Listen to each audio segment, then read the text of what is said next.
저를 한번 따라해 보실까요? 내 삶에 오신 예수 그리스도. 네, 오늘 내 삶에 오신 예수 그리스도라는 말씀의 제목으로 하나님 말씀 전하겠습니다. 성탄절은 여러분들 잘 아시는 것처럼 부활절과 더불어서 우리 기독교 교회력에 있어서 가장 중요한 두 가지 절기 가운데 하나로 뽑히는 아주 중요한 절기입니다. 성탄은 예수님의 탄생이라는 그야말로 가장 중대한 사건이기 때문에 이날을 우리가 마음껏 기뻐하고 우리가 마음껏 성대하게 누리는 것은 너무나 당연한 것입니다. 이 성탄절에 울상을 하는 것은 맞지 않아요. 마치 기뻐해야 돼요. 오늘 첫 번째 찬양도 기쁘다 구주 오셨네. Joy to the world. 그렇게 우리가 찬양을 했죠. 여러분, 하나님께서 이 땅을 구원하실 메시아를 세상에 보내시면서 사실 모든 것을 다 예비하시고 준비하셨어요. 완벽하게 준비하셨습니다. 언제 어디서 태어나게 하실지, 누구를 육신의 부모로 두게 하실지, 또 어디에서 어떻게 사역을 하실지, 예수님의 탄생과 사역에 대한 모든 신비가 하나님의 세심한 계획과 그 크신 놀라운 섭리 가운데 다 이루어졌다는 사실. 하나님의 계획과 섭리가 얼마나 세심한지, 그게 얼마나 놀라운지요. 우리가 오늘 읽은 이사야서를 통해서도 우리가 밝히 알 수 있는데요.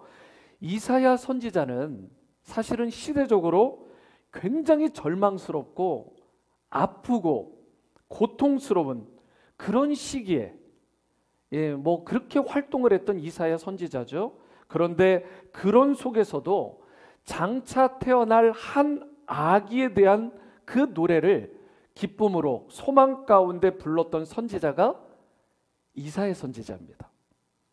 이사야가 활동하던 주전 8세기 후반은요, 어둠의 그림자가 드리웠던, 그래서 슬픔과 절망의 밤과 같던 시기였어요.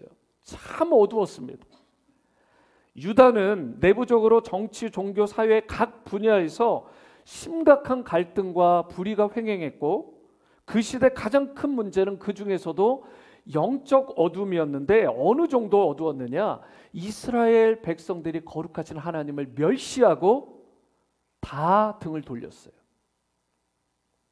하나님은 그들이 좋은 포도 맺기를 원하셨다라고 하는데 오히려 그들은 들포도를 맺었다라고 기록하고 있습니다. 하나님의 뜻과 계획과는 전혀 상관없이 그들이 인생을 사는 것입니다. 하나님의 마음을 너무나 아프게 했어요. 이런 상황에서 유다를 둘러쌌던 그 주위의 국제 정세도 그렇게 유대인들에게 호의적이지가 않았습니다. 하나님의 심판의 도구로 사용되었던 아수르가 북이스라엘의 갈릴리 지역을 점령했고요. 마지막 보루로 여겨졌던 사마리아도 살마네셀 5세에 의해서 3년이나 포위가 되어서 모든 것들을 다 그냥 압제를 당하고 고통 가운데 있다가 처절하게 함락당했던 그 역사, 그 상황 가운데 이사야의 이러한 한 아기에 대한 노래가 있었다는 사실. 이처럼 모든 것이 절망적인 상황 가운데에서 이사야 선지자는 약 700년 후에 태어날 예수님, 700년 후에나 일어날 그 일을 영적으로 비전으로 바라보면서 아기의 노래, 즉 장차 태어날 임마누엘, God with us, 우리와 함께 하시는 임마누엘 아기 예수님의 구원에 대해서 그가 노래를 한 것입니다. 이사야 9장 6절에요. 이는 한 아기가 우리에게 낳고 한 아들을 우리에게 주신 바 되었는데 그의 어깨에는 정사를 메었고 그의 이름은 기묘자라 모사라 전능하신 하나님이라 영존하시는 아버지라 평강의 왕이라 할 것임이라. 700년 후에 일어날 일을 첫 문장에 뭐라고 하고 있죠? 이는 한 아기가 우리에게 낳았다. 예수님의 탄생은 완벽한 세심한 하나님의 계획 가운데 이루어진 일입니다. 우연히 일어난 일이 아니라 하나님의 태초부터의 계획 가운데, 그리고 이 한 아기가 누구예요? 바로 온 인류를 구원하시고 여러분과 저와 영원토록 함께 하시도록 그렇게 우리에게 임마누엘로 보내주신 메시아 예수 그리스도이신 것입니다. 그분이 2000년 전 베들레헴 그 초라하고 볼품없는 구유에서 연약하고 또 순전하던 그 아기의 모습으로 우리 가운데 오신 예수님이신 것입니다. 예수 그리스도는 BC와 AD, Before Christ, 아노 도미니, 주 전과 주를 완전히 갈라주신 역사의 주인공이 되시는 분이시고, 어둠과 빛의 시대를 가르시고 어둠은 보내시고 빛의 시대로 우리를 맞이하게 하신 놀라운 빛 대신 주님이 되시는 분이십니다. 우리 개인의 삶에도 그렇기 때문에 이 예수님께서 임하시기만 하면 우리 인생의 BC와 AD가 나뉘게 되고, 예수님이 임하시기만 하면 어둠이 걷어지고 빛의 자녀로, 빛된 삶으로, 기쁨과 환희의 인생으로 여러분과 제가 회복되게 되는 것입니다. 목적 없이 방황하던 삶이 참된 가치와 목적 가운데 살아갈 수 있게 되는 것이고, 여러분 이런 의미에서 성탄은 다른 어떤 사건보다도 저와 여러분들을 진정으로 변화시키는 사건이 되는 것이고, 우리 안에 예수님께서 임하실 때 우리 인생의 가치도 변화되고 남기게 되는 삶의 열매도 풍성하게 달라지는 것입니다. 그렇기 때문에 여러분과 저 우리 모두가 정말 이번 성탄을 통해서 예수님을 만나는, 그분을 인격적으로 영접하고 모시게 되는, 그리하여 참된 변화와 성숙과 회복을 경험하는 놀라운 은혜가 이 성탄 주일 예배 가운데 여러분과 우리 자녀들 가운데 임하게 되기를 축원합니다. 이와 같이 우리 삶에 예수님이 임하시는 사건, 우리 인생, 우리 가정, 우리 공동체, 온 인류 가운데 최대의 사건인데요, 너무나 중요한 사건인데요, 과연 나의 삶 가운데 예수 그리스도께서 찾아오시면 어떤 변화가 일어나게 되는지, 오늘 700년 전, 예수님이 태어나시기 무려 700여 년 전에 있었던 이 이사야의 예언의 말씀을 통해서 여기에 관한 말씀을 함께 나누고자 합니다. 첫 번째로, 내 삶에 예수 그리스도께서 오시면 멸시받던 인생이 영화롭게 변화됩니다. 멸시받던 인생이 영광스럽게 변화되는 거예요. 먼저 1절 말씀을 보시겠습니다. 우리 다 함께 읽어볼까요? 시작. 전에 고통받던 자들에게는 흑암이 없으리로다. 옛적에는 여호와께서 스불론 땅과 납달리 땅이 멸시를 당하게 하셨더니 후에는 해변길과 요단 저쪽 이방의 갈릴리를 영화롭게 하셨느니라. 성경이 다 있으시죠? 거기에 보시면 옛적에는 이라는 부분에 서클 하시고요, 후에는 이라는 부분에 서클을 하시면 됩니다. 이게 일종의 시간 부사인데요, 옛적에는 이라는 단어가 후에라는 단어로 BC와 AD가 갈라지는 거예요. 갈릴리 호수 잘 아시잖아요. 그런데 그 갈릴리 호수가 있는 갈릴리 지역의 변화에 대해서 말씀하시는 내용인데, 옛적이라는 말은 예수님께서 오시기 전의 상태에 대해서 말하는 것이고, 후에라는 말은 예수님께서 오신 후를 말하는 거예요. 시간적인 변화를 말하는 것이죠. 메시아 예수 그리스도가 오시기 전까지는, 그런데 그 갈릴리 지역이 어땠다라고 이야기를 하고 있습니까? 우리가 차근히 한번 볼까요? 1절을 다시 보세요. 멸시를 당하는 지역이라고 분명하게 말합니다. 멸시받고 조롱받고 천대받던 지역이 예수님 오시기 이전에 갈릴리였습니다. 여러분, 그런데 메시아 예수 그리스도가 오신 후에는 그 갈릴리가 어떻게 변화됐다라고 말씀합니까? 영화롭게 변화되었다고, 영광스럽게 변화되었다고 말씀하고 있는 거예요. 멸시와 천대에서 영화와 영광으로 변화되는 놀라운 변화가 갈릴리에 일어나는 것입니다. 과거에 분명 갈릴리는 천대받고 멸시받던 땅, 이스라엘의 변방에 위치해 있던 땅이었고 역사상 잦은 외적의 침입으로 인해서 그렇게 이방인들이 몰려와서 짓밟고 그렇게 정복하고 살았던 지역이었기 때문에 북이스라엘의 고유 영토라기보다는 이 유대인들의 생각 가운데서도 이방인들이 공존했던 지역, 그래서 이방 땅으로 그렇게 생각했던 땅이 사실 갈릴리입니다. 실제로 순수 혈통이 아닌 혼혈인들이 많이 살았던 지역이기도 하고요. 심지어 그들의 언어는 유대인들이 쓰던 히브리라기보다는 아람 방언을 그들이 많이 썼습니다. 언어도 달랐어요. 인종도 많이 섞여 있었습니다. 그래서 정통 유대인들의 관점에서는 갈릴리 사람들을 이방인 취급하고 멸시하고 조롱했어요. 오죽하면 뭐 나사렛에서 선한 것이 날 수 있겠어? 이게 일종의 격언처럼 나사렛은 갈릴리에 있던 여러 지역, 시골 도시들 가운데 하나가 나사렛입니다. 그런데 그 갈릴리에서, 그 나사렛에서 무슨 선한 것이 나겠냐고 조롱하고 희롱하던, 그렇게 비아냥거림을 받던 지역이 갈릴리예요. 이처럼 갈릴리에서 선한 것이 결코 날 수 없다라는 고정관념들이 유대인들 가운데 꽉 차 있었는데, 그랬던 갈릴리에 대해서 오늘 1절을 보니까 뭐라고 말씀하죠?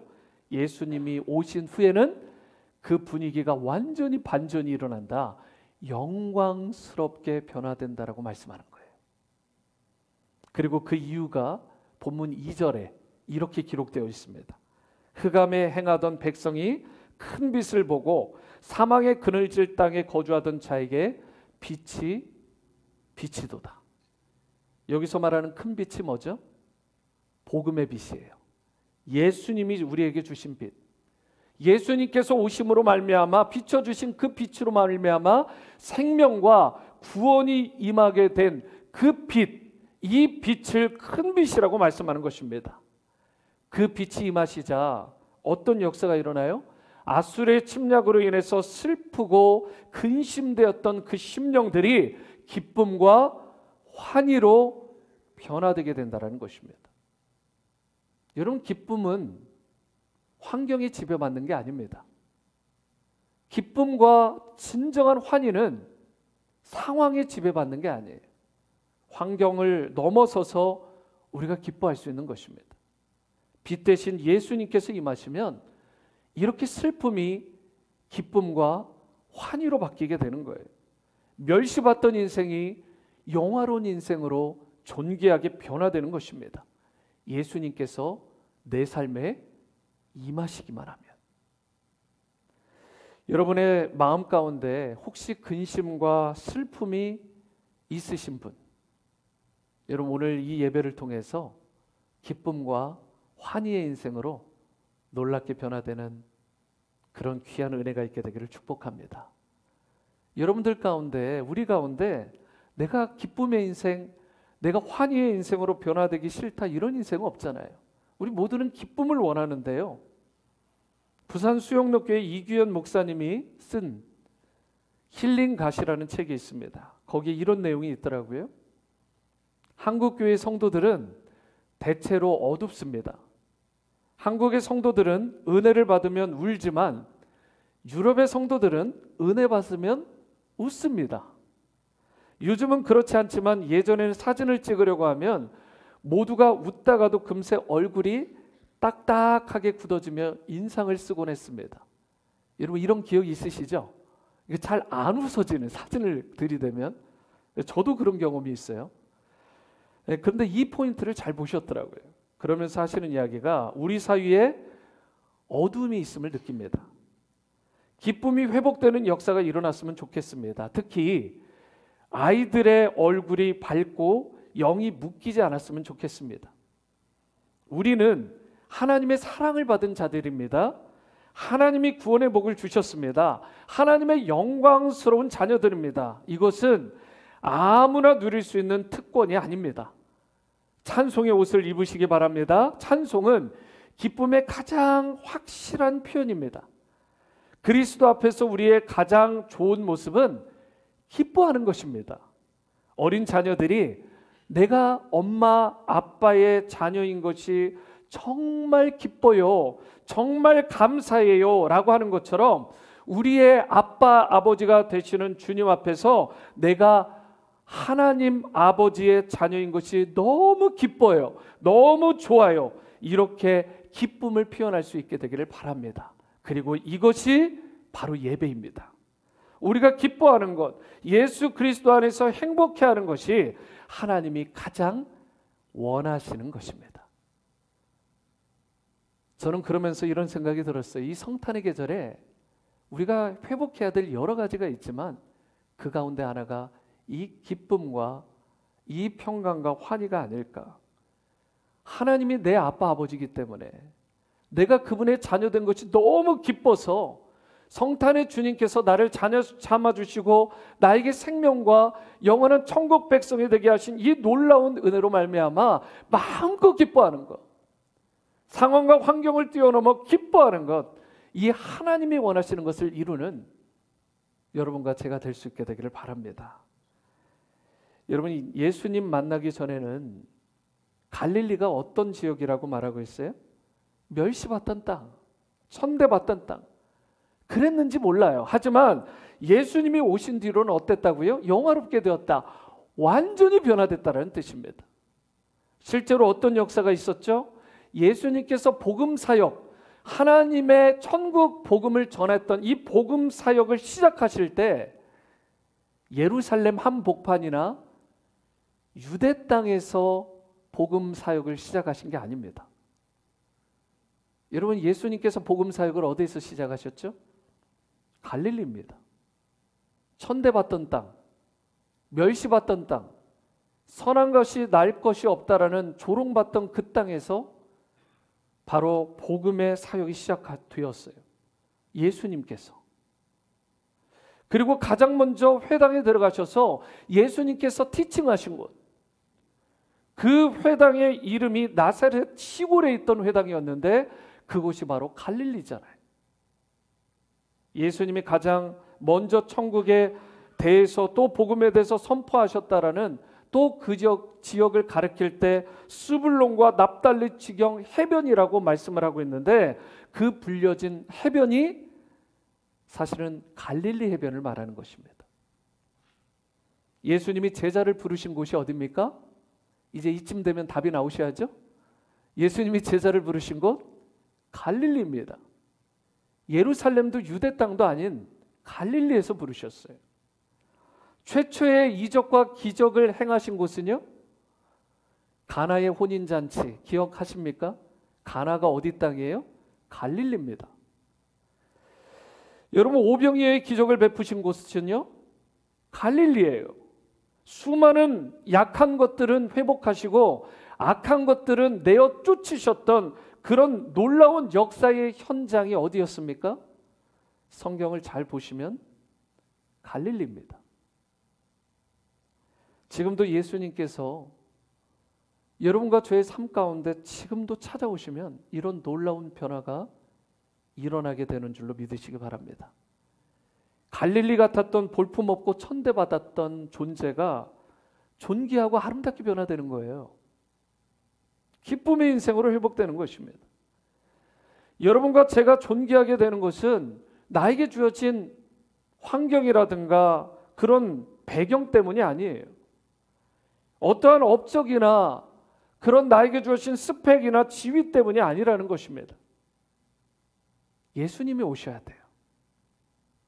예수님이 내 삶에 임하시면 비로소 우리가 존귀하게 되는 것입니다. 멸시천대를 받던 인생이 존귀하게 되는 거예요. 슬픔의 인생이 그야말로 기쁨과 환희의 인생으로 변화되는 것입니다.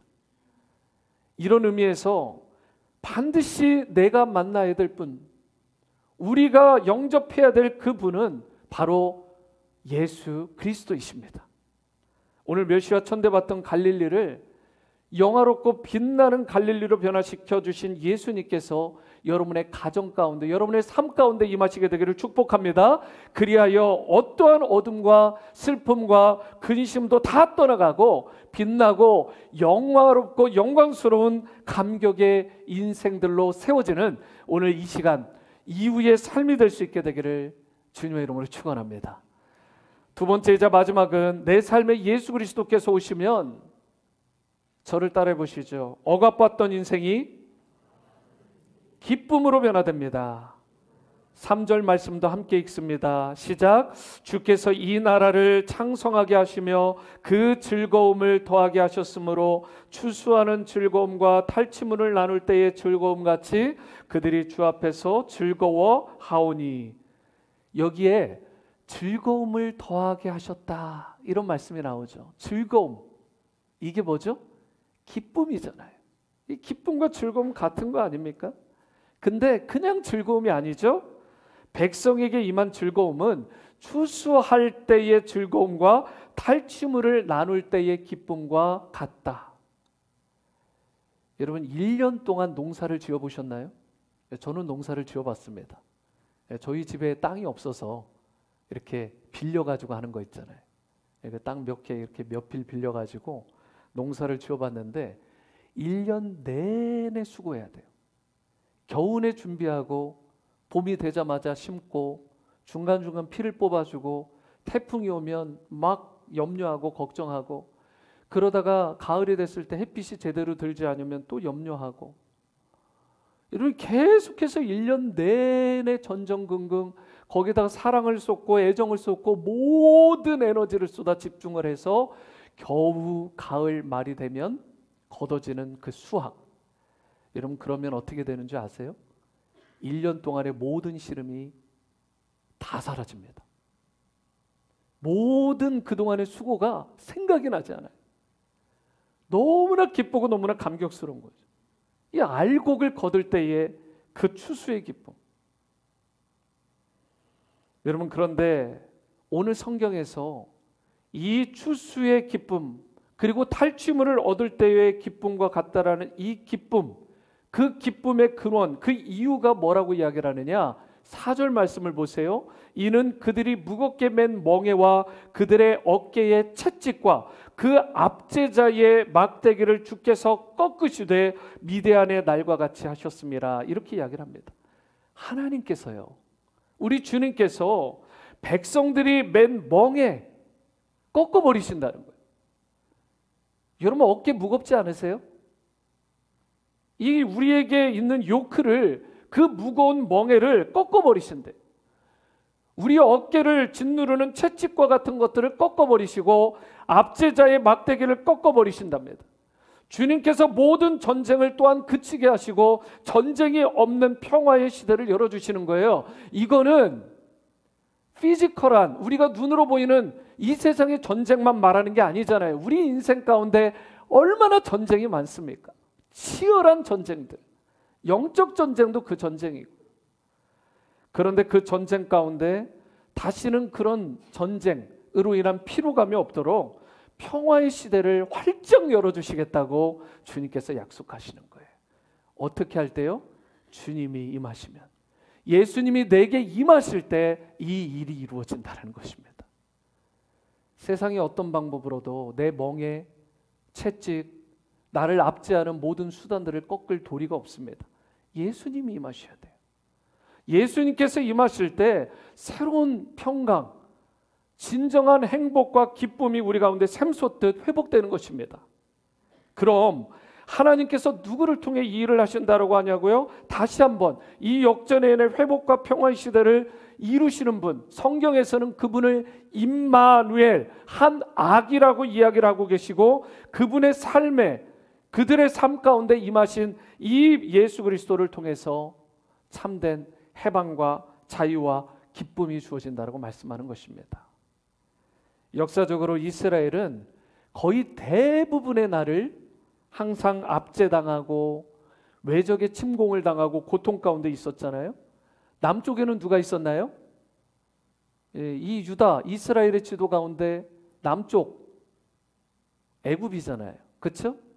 그리고 이 가나안 땅 중에 여러분 바로 왼쪽 웨스트 쪽에서 그들을 괴롭혔던 대표적인 나라가 블레셋, 골리앗 기억나시죠?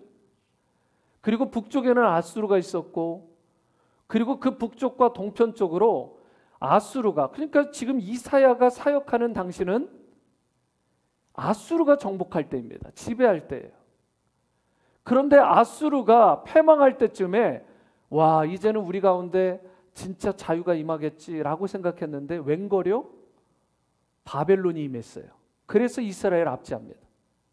바벨론이 끝나간다 싶으니까 이게 또 웬일입니까? 페르시아가 압제를 해요. 페르시아가 끝나는가 싶었더니 그리스가 끝나는가 싶었더니 로마 제국이 일어나서 더 강력하게 압제를 합니다. 심지어 이스라엘의 고귀하다는 성전까지 쓸어버립니다. 여러분, 그 뒤를 이어서 계속해서 압제가 이루어졌어요. 오늘날 우리도 보면 하나가 이 문제가 해결되면 하나님 이 부분만 해결해 주시면 이라고 말할 만한 문제가 있는데 그 억압과 압제가 있는데 그게 해결되면 끝나나요?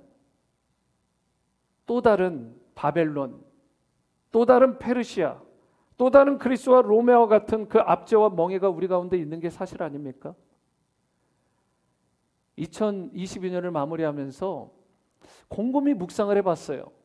세상의 뉴스를 보고 또 소식들을 들리는 소리 그리고 보이는 것들을 보면 항상 기쁨과 환희만 넘치지 않더라고요. 오히려 슬픔이 있고요, 절망이 되고요, 두렵고요, 갈등들도 많고요, 굉장히 외로운 분들도 많잖아요. 얼마 전 이태원에서 꽃처럼 사라져간 청년들 그리고 그들의 가족들, 그 고통, 여러분 이것을 우리가 상상이나 할 수 있겠습니까? 코로나 팬데믹의 여파가 여전히 우리 사회의 경제를 강타하고 있어요. 집값은 폭락하고 그리고 은행 이자는 올라가고 모든 주식시장은 얼어붙고 있고 대출을 받기는 너무나 어렵고 비즈니스는 예전보다 더 불확실성으로 내몰리고 있습니다. 차가운 칼바람 속에 여전히 우리가 잊고 있었던 그 북한의 꽃제비들, 겨울역 강변을 지나다가 얼어 죽고 떠내려가고 바들바들 떨며 압제당하고 고통당하고 유린당하는 그 어린아이들과 여성들. 우크라이나 전쟁이 거의 1년이 다 되어갑니다. 여전히 전쟁의 포성이 끊이지 않아요. 수많은 어린이와 노약자와 여성들 압제당하고 죽음의 공포 가운데 떨고 있고 널브러진 시체들이 여기저기 있습니다. 억압과 압제의 역사는 계속되고 있는 것처럼 보이죠. 여러분, 이런 어두운 상황 속에서 성탄절을 맞이하는 성도된 우리들은 어떻게 해야 될까? 바로 그러한 상황과 똑같은 상황, 아니 우리가 경험하는 시간과 장소와 환경과는 비교도 할 수 없는 그 끔찍한 상황 가운데 있었던 이사야 선지자가 전했던 메시지, 두려워하지 말라, 놀라지 말아라, 낙심하지 말아라, 한 줄기 소망의 빛, 회복의 말씀을 그 한 아기 임마누엘로 우리와 함께 하시는 그 주님을 우리의 마음의 좌소에 모셔야 될 줄 믿습니다. 그래야 참된 쉼과 안식과 평강이 임하는 거예요. 세상은 비록 압제와 억압으로 점철된 사회이지만 주님께서 우리 가운데 임하시기만 하면 세상을 뛰어넘는 참된 평강과 안식과 기쁨을 맛볼 수 있다는 사실. 그래서 이 쉼과 안식에 대해서 예수님께서 마태복음 11장 28절에 분명하게 이렇게 말씀하셨잖아요. 다 함께 읽어볼까요? 시작. 수고하고 무거운 짐진 자들아 다 내게로 오라, 내가 너희를 쉬게 하리라. 아멘이십니까? 여러분, 세상에 어디에도 우리를 진정으로 쉬게 하는, 우리를 안식하게 하고 평강을 주는 것은 없습니다. 오직 주님만이 오직 우리 예수님만이 여러분과 저의 짐을 담당해 주시고 요크를, 멍에를 가볍게 해주시고 참된 쉼과 안식을 주실 수 있는 분이라는 이 진리. 왜 그렇습니까? 오늘 본문 6절 말씀처럼 그분의 이름이 바로 기묘자이시고 모사가 되시고 전능하신 하나님이 되시기 때문에, 아기 예수님, 바로 임마누엘로 우리와 함께 하시는 예수님은 바로 하나님 되십니다. 7절 말씀도 마지막으로 보시겠습니다. 그 정사와 평강의 더함이 무궁하며 또 다윗의 왕자와 그의 나라에 군림하여 그 나라를 굳게 세우고 지금 이후로 영원히 정의와 공의로 그것을 보존하실 것이라. 만군의 여호와의 열심히 이를 이루시리라. 아기 예수님이 오셔서 이루실 나라, 곧 주님의 나라는 점점점 더 강성해집니다. 이 세상의 모든 제국들은 다 멸망했어요. 다 사라졌습니다. 아수르가 어디 있나요? 바벨론이 어디 있습니까? 여러분, 페르시아 제국도, 그리스 제국도, 로마 제국도 무너졌어요. 하지만 주님의 나라는, 메시아 그리스도가 통치하시는 그 나라는 점점점 커지고 확장되어 가고 그리고 강성해진다라고 말씀합니다. 그러면서 그분이 주시는 그 평화가 끝없이 이어지게 되고 예수님은 영원히 공평과 정의로 이 땅을 다스리실 것이라고 말씀합니다. 여기에 참된 소망이 있는 거예요. 여기에 참된 기쁨이 있는 것입니다. 그리고 이것을 믿는 자들이 모여서 드리는 예배가 성탄의 예배, 오늘 우리가 드리는 이 예배가 되는 것입니다. 마지막으로 미국에서 한국으로 여러분 1903년에 파송되어 사역했던 여성 선교사님 한 분에 대한 스토리, 그리고 그분이 만났던 한 한국의 소녀에 대한 이야기로 오늘 말씀을 맺고자 합니다. 미네르바 루이즈 구타펠이라는 선교사님이신데, 이 선교사님은 독신으로 한국에 들어오셨습니다.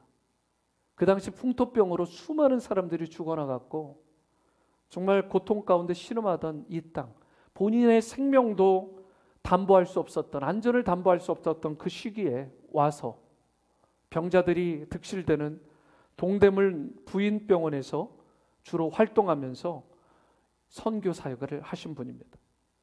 그녀가 병원에서 돌본 환자 가운데 옥분이라는 그런 14살 된 소녀가 있었습니다.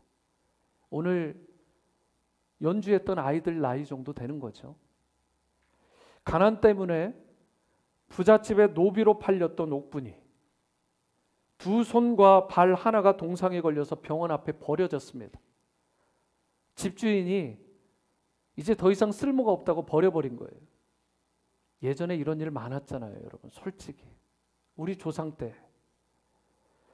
그리고 수술과 8개월간의 그 악정고투, 그 투병 끝에 결국 생명은 건졌는데 두 손을 잃게 되고 발 하나가 잘라진 장애인이 되었습니다. 사진이 있나요? 제가 아까 좀 혹시 부탁을 했는데 사진, 옥분이 사진이 있나요? 없나요? 네. 여러분, 그럼에도 이 소녀는 나는 조선에서 가장 행복한 소녀라고 기쁨의 탄성을 질렀습니다. 고통이 사라졌기 때문에 기뻐한 거예요. 1906년 12월 25일 성탄절입니다. 딱 오늘과 같은 이 성탄절, 구타펠의 기록에 보면 환자들을 위한 크리스마스 행사가 막 끝나고 쌓여있던 선물이 모두 없어진 작은 크리스마스 트리, 그 트리가 구석에서 빛나고 있었다고 기록을 합니다. 그때 옥분이가 이런 이야기를 합니다. 만으로 13살 된 소녀가, 선교사님, 제가 하나님께 기뻐해야 할 이유가 또 한 가지 있어요. 크리스마스 트리를 보았거든요. 그렇게 예쁜 걸 본 적이 없어요. 그러면서 이어지는 옥분이의 말, 선교사님, 두 손 없고 발도 하나만 있는 나 옥분이도 예수님이 사랑한다고 말씀해 주셨어요. 그래서 기도했더니 그분이 정말 들어주셨어요. 내 죄를 다 가져가셨어요. 그리고 나를 사랑하세요. 나는 진심으로 그걸 알아요. 내가 조선에서 가장 행복한 소녀예요. 여러분, 우리가 이런 고백을 할 수 있을까요? 내 두 손이 없고 내 발 하나가 사라진 상황에서, 이 옥분이와 같은 이런 상황, 우리가 이 시대에 태어났다면, 여러분, 우리가 진정 예수님 한 분 때문에 이 옥분이처럼 기뻐하고 이 성탄절을 만끽하며 하나님 앞에 최고의 사랑의 고백을 할 수 있을까요? 하나님이 나를 사랑하신다고, 나도 하나님을 사랑한다고, 나는 이 땅에서, 이 조선 땅에서 가장 행복한 소녀라고. 여러분과 저 가운데 무언가 주어졌기 때문에, 상황과 환경이 무언가 맞아떨어졌기 때문에 기뻐하는 수준의 성탄의 기쁨이 아니었으면 좋겠습니다. 우리가 이 땅에 전할 기쁜 소식은 바로 주님께서 이 옥분이에게 주셨던 기쁜 소식이고, 여러분과 저에게 주신 소식, 그 메시지의 핵심은 바로 이것입니다. 날 사랑하심, 날 사랑하심, 날 사랑하심. 성경에 써있네. 예수님 한 분 때문에 우리가 마음껏 기뻐하는 인생들이 될 수 있었으면 좋겠습니다. 오늘은 성탄 잔치가 있는 날입니다. 옥분이가 경험했던 그 크리스마스 추리가 본당 라비에 있고 여러분의 집에 있을 것이고, 우리는 주님의 이 성탄 잔치를, 천국 잔치를 마음껏 기뻐하는 하루를 보내게 됩니다. 우리가 만약 인상을 잔뜩 쓰고 있다면 잔치를 망치는 것이 되겠죠? 비록 두 손 없고 발도 하나만 있던 옥분이라는 소녀가 하나님 안에서 기뻐해야 할 이유를 발견하고 그 사랑을 고백한 것처럼, 나는 가장 행복하다고 고백한 것처럼, 오늘 여러분과 저도 기쁨의 이유를 다른 곳이 아닌 예수님 안에서, 내 삶에 오신 예수 그리스도 안에서 발견할 수 있게 되기를 바랍니다.